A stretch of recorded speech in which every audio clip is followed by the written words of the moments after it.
In the last lecture, we were discussing about the Unit 6, Read 1, Strike Against War. હવે આ યુનિટમાં ગયા વખતે આપણે એ ચર્ચા કરેલી હતી કે હેલન કેલરે એક તો આ ઇન્ટરવ્યુ ક્યાં આપ્યું, એ સમયે સમય કયો હતો તો કે 5 જાન્યુઆરી 1916 ના દિવસે ન્યુયોર્કના કાર્નેગી હોલમાં એણે આ સ્પીચ આપેલી હોય. આ સ્પીચ એને ન્યુયોર્કના કાર્નેગી હોલમાં 5 જાન્યુઆરી 1916 ના દિવસે આપેલી હતી. તો શરૂઆતમાં આપણે એ જોયેલું હતું કે સ્પીચ શરૂ કરતા પહેલા હેલન કેલર પોતાના કેટલાક મિત્રો અથવા તો અખબારના અને મેગેઝિન્સના સંપાદકો હોય છે એને કંઈક સંદેશ દેવા માંગતી હોય છે. તો એની માટે કંઈક બે શબ્દો કહે છે કે જે લોકોને, જે સંપાદકોને મારી ઉપર દયા આવે છે એમને હું કંઈક કહેવા માંગુ છું કે એ લોકો મને કેટલાક સિદ્ધાંત વિહોણા માણસોના હાથની કઠપૂતળી માને છે કે જે હું નથી ખરેખર. એમને એ લોકોને એવું લાગે છે કે હું કેટલાક શાસકોના ઈશારાઓ ઉપર, રાજકારણીઓના, પોલિટિશિયન્સના ઈશારા ઉપર હું જે કંઈ બોલું છું, લખું છું એ આધારિત હોય છે અને હું રાજકીય પક્ષોની કે રાજકારણની પ્રવક્તા બની ગઈ છું. એટલે કે એમના સંબંધમાં એમને રાજકારણના મતલબમાં હું બોલતી હોઉં એવું લાગે છે, પણ એવું ખરેખર નથી. હું પહેલી અને છેલ્લી વખત ચોખવટ કરી દેવા માંગુ છું કે મારે તેમની દયાની કોઈ જરૂર નથી. તેમણે કીધેલું છે I do not want their pity. મારે તેમની કોઈ દયાની જરૂર નથી અને એમનામાંથી હું કોઈની સાથે મારી જગ્યા બદલવા પણ માંગતી નથી. એ રાજકારણીઓ, પોલિટિશિયન્સ એમની જગ્યા પર છે અને હું મારી જગ્યા પર છું. એટલે કે હેલન કેલર એક સોશિયાલિસ્ટ છે, રાઇટર છે, તો એ રાઇટર અને સોશિયાલિસ્ટ જ રહેવા માંગે છે. એ શાસક બનવા માંગતી નથી, જેથી કરીને એને રાજકારણની તરફેણમાં કે એવું કંઈ કહેવું પડે એવી એને જરૂર જ નથી.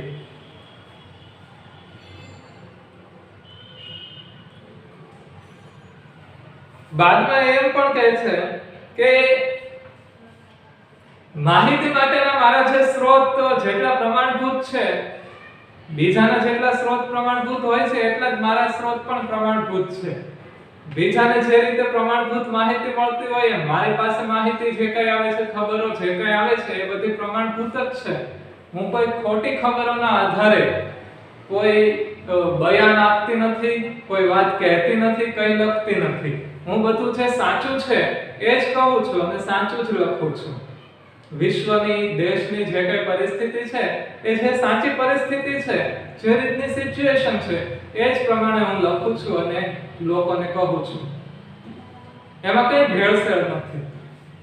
એટલે આ બાબત અત્યારે જ લાગુ પડે. જેમ કે આપણે હમણાં તે ભારતમાં તે મીડિયાનું પેલું ફોલ્સ ટીઆરપી નો બનાવ બનેલો હતો.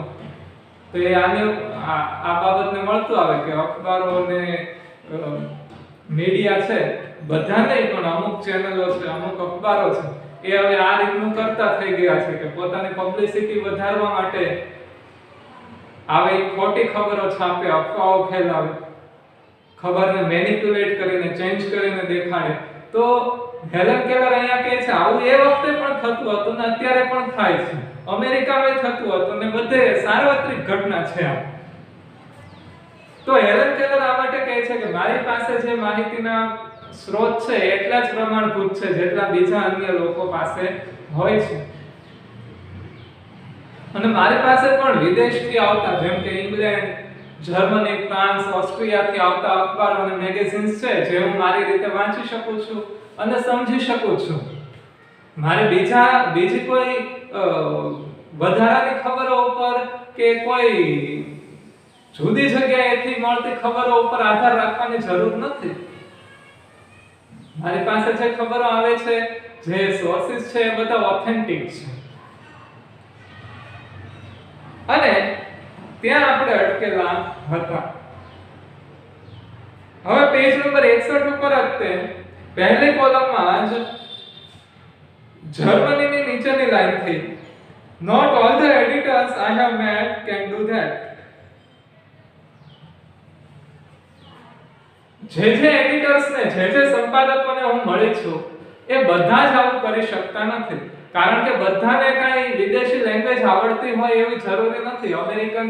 અમેરિકનની મધર ટંગ છે ઇંગ્લિશ, તો ઇંગ્લિશ આવડતું હોય સંપાદકોને, બની શકે કે એને જર્મન, ફ્રાન્સ કે ઓસ્ટ્રિયાની લેંગ્વેજ ન આવડતી હોય, એટલે એ ત્યાંની પરિસ્થિતિને સમજી પણ ન શકે. ત્યાંની જે ખબરો છપાતી હોય અખબારોમાં, મેગેઝિન્સમાં, એ વાંચી પણ ન શકે. એટલે બધા સંપાદકો આવું કરી શકતા નથી. અને કદાચ એવું પણ બને કે સંપાદકોનું કામ છે બહુ બિઝી હોય, તમને એમ લાગે કે કોઈ અમુક ટાઈપના લોકો તે બિઝી રહેતા હોય, એવું નથી. ન્યૂઝ પેપર વાળા અને ન્યૂઝ ચેનલ વાળા સૌથી વધારે અત્યંત બિઝી લોકો હોય છે, કારણ કે એને દિવસ રાત ગમે ત્યારે કામ કરવાનું હોય, એની ડ્યુટીના કલાકો નક્કી હોતા નથી. તો આ સંપાદકોની માટે એ પણ કહે છે, quite number of them have to take their French and German second hand.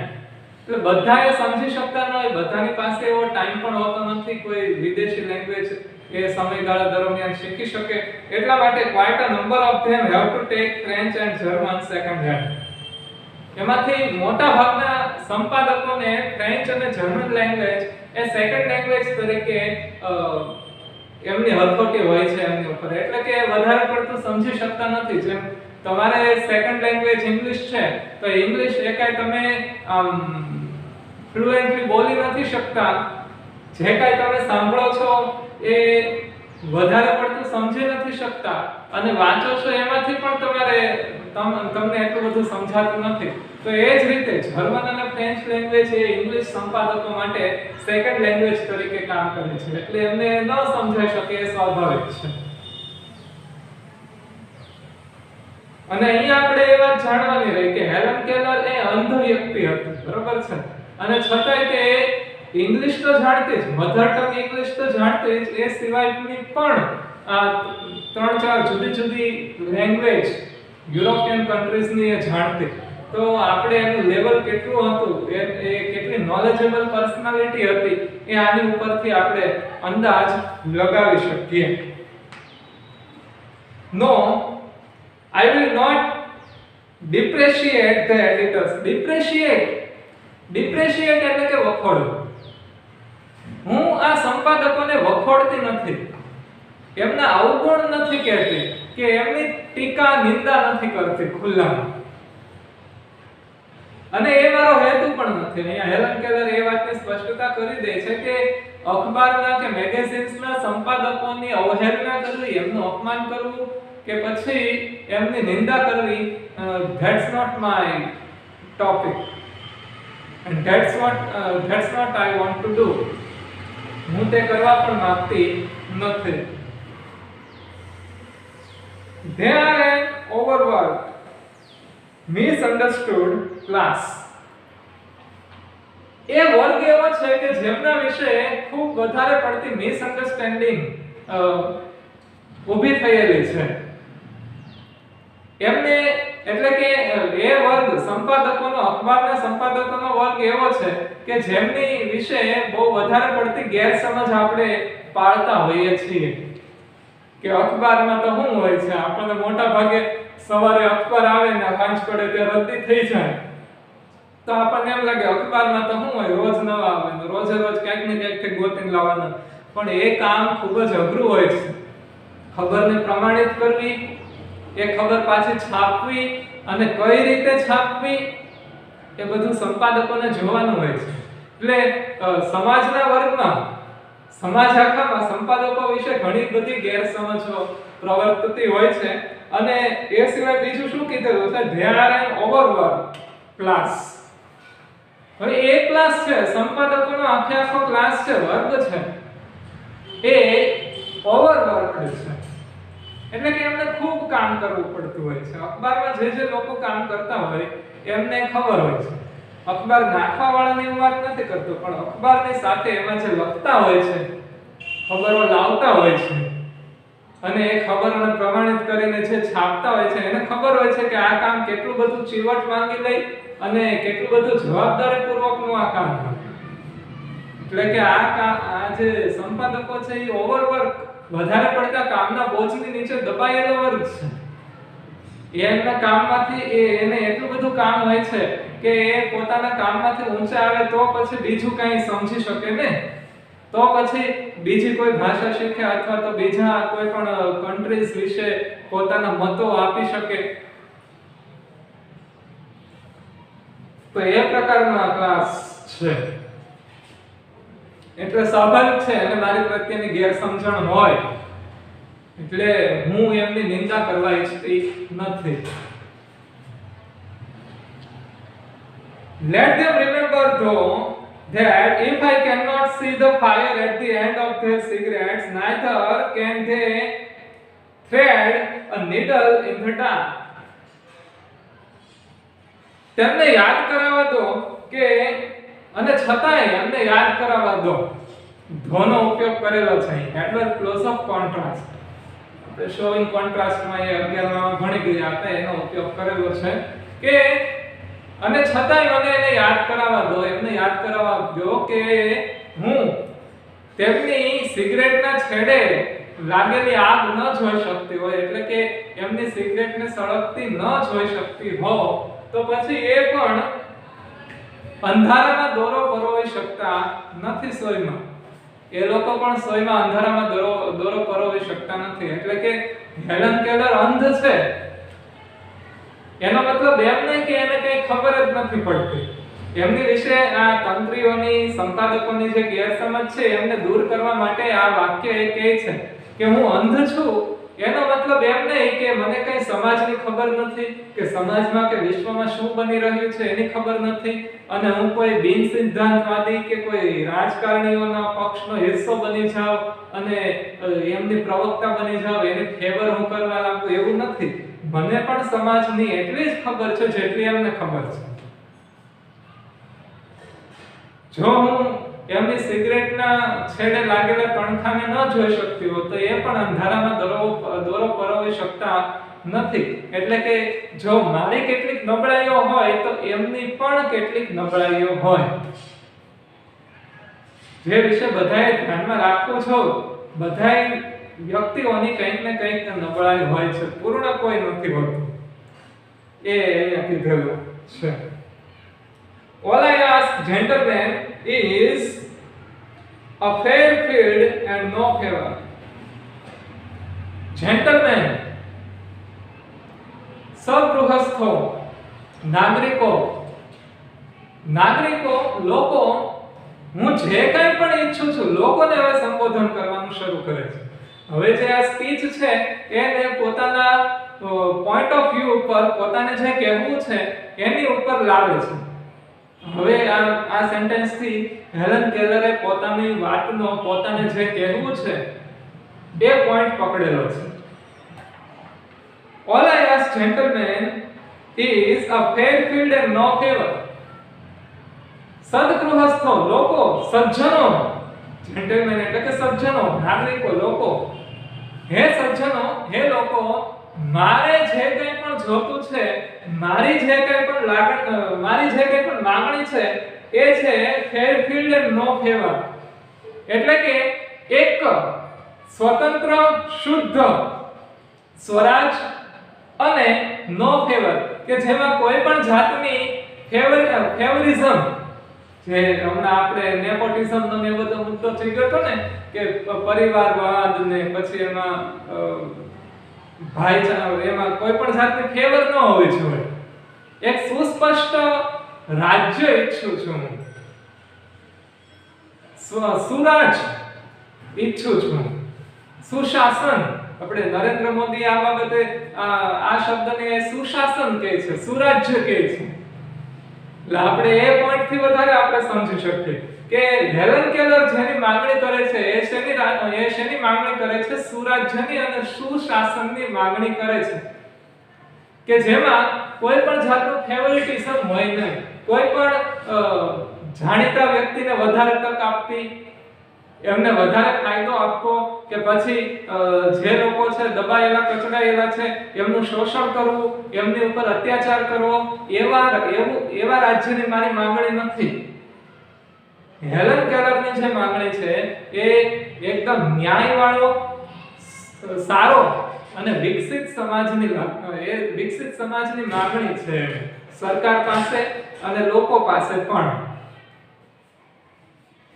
અને સરકાર ત્યારે તે સારી આવે જ્યારે કે લોકો જાગૃત હોય, લોકો પોતાના હકોને સમજતા હોય, લોકો સુશાસનની અને સુરાજ્યની વ્યાખ્યાને સમજતા હોય કે કોને સુશાસન કહેવાય, કોને સુરાજ્ય કહેવાય. તો એ માંગણી છે હેલન કેલર.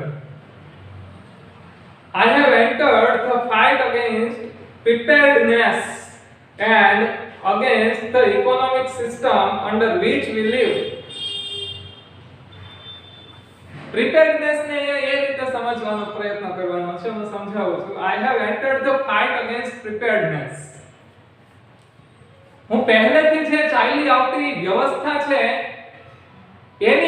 એના વિરોધમાં છું હું, કે સરકાર કે શાસકોએ જે પરંપરા ચાલી આવતી હતી, ગુલામી પ્રથા કે પછી શોષણ કરવાની પ્રથા, પબ્લિકને કોઈ પણ રીતે માનસિક કે શારીરિક રીતે શોષણ કરવું, આર્થિક રીતે શોષણ કરવું, એ અમેરિકાને સ્વતંત્રતા તો મળી ગઈ, પણ છતાંય તે એ પરંપરા હજુ સુધી ચાલી આવે છે, એ પૂરી નથી થઈ.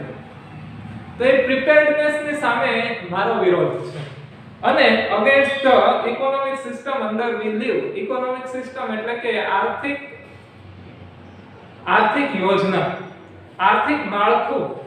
સિસ્ટમ મીન્સ માળખું. અને એક તો આ પ્રિપેર્ડનેસ એટલે કે જે પરંપરાગત પદ્ધતિ જે ચાલી આવે છે શાસનની, એ અને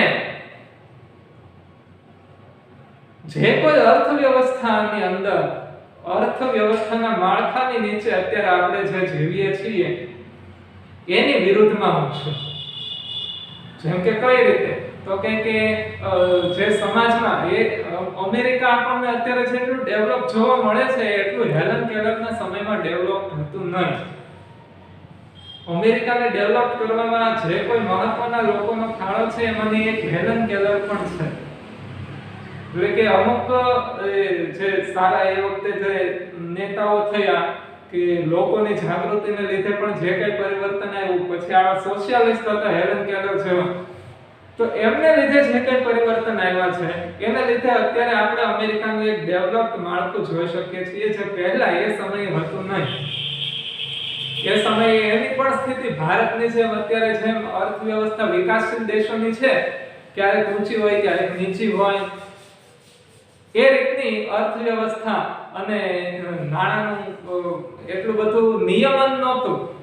જે અત્યારે છે એટલું બધું સારું નિયમન એ વખતે હતું નહીં. તો એ સારા નાણાકીય નિયમનની અને સુશાસનની માંગણી કરે છે. ત્યારબાદ it is to be a fight to the finish and I ask no quarter. આ જે મારી લડાઈ છે એ અંત સુધી શરૂ રહેશે અને મારે એમાં બીજા કોઈની મદદની જરૂર નથી. and I ask no quarter.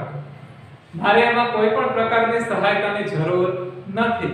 મને કોઈ મારી વિશે કોઈ સારું લખે કે સારું બોલે કે એ કઈ મારે જરૂર નથી. મારે જે કામ કરવાનું છે, હું મારા સમાજ પ્રત્યે જેટલી જાગૃત છું એટલું જ સમાજને પણ, બીજા લોકોને પણ પોતાની પ્રત્યે, પોતાની સ્થિતિ અંગે, પોતાના દેશની સ્થિતિ અંગે જાગૃત કરવા એ મારો ધ્યેય છે. અને એમાં હું છેલ્લે સુધી લાગેલી રહીશ. એમાં હું મારા છેલ્લે સુધીના પ્રયત્નો હું કરીશ.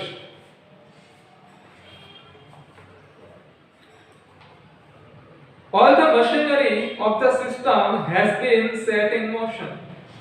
આ એક રૂપકમાં કીધેલું છે કે પોલિટિશિયન્સ જે રીતે એ વખતે અમેરિકા ઉપર રાજ્ય કરતા અને કઈ રીતે આપણે જોઈ શકીએ કે આપણી આસપાસ પણ જે રીતે રાજનીતિ થતી હોય એ કઈ રીતે બધા પક્ષો અને કયા લીડર્સ છે પોતાની એક્શન કઈ રીતે ગોઠવતા હોય છે એ આપણે સમાચારો ઉપરથી એમ તાળો લગાવી શકીએ. આપણે રોજે રોજ ખબર મેળવતા હોઈએ છીએ કે આપણે આમના વિરોધમાં આમ કીધું, આમના વિરોધમાં આમ કીધું, આ બાબત વિશે આ પક્ષ રાખ્યો, આ બાબત વિશે આ પક્ષ રાખ્યો, જેમ વ્યવસ્થાઓનું પૃથ્થકરણ કરતા હોય છે એમ એ અમેરિકન સમાજમાં પણ આવું જ હોય છે. રાજનીતિ બધી એક સરખી જ હોય. તો all the machinery of the system has been set in motion.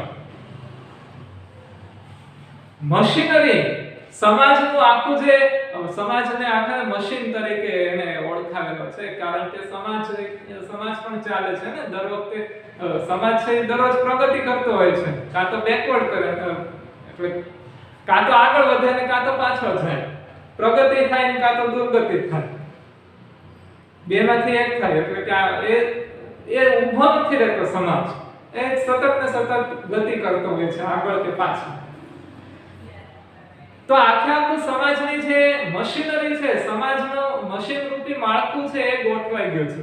એટલે કે પોલિટિશિયન્સ તૈયાર છે કે કઈ રીતે પ્રજાને મેનિપ્યુલેટ કરવી. આ સમયગાળો કયો છે તો એ આપણે ભૂલવું ન જોઈએ કે પ્રથમ વિશ્વયુદ્ધનો સમયગાળો છે, અને કદાચ ઇલેક્શન વખતેનો હોય તો પણ આપણને ખબર નહીં કે અમેરિકામાં એ સમયે 1916ની સાલમાં ઇલેક્શન થવાનું હોય તો પણ આપણને એ બાબતે ખબર નથી, કદાચ હોય પણ શકે. એટલે પોલિટિશિયન્સ છે એ પબ્લિકને પોતાની તરફ આકર્ષવા માટે, પોતાના પક્ષ તરફ આકર્ષવા માટે જુદા જુદા દાવાઓ કરતી હોય, જુદા જુદા વચનો આપતી હોય એવું બની શકે. આગળ જતા આપણને એ બાબતે ખબર પડશે.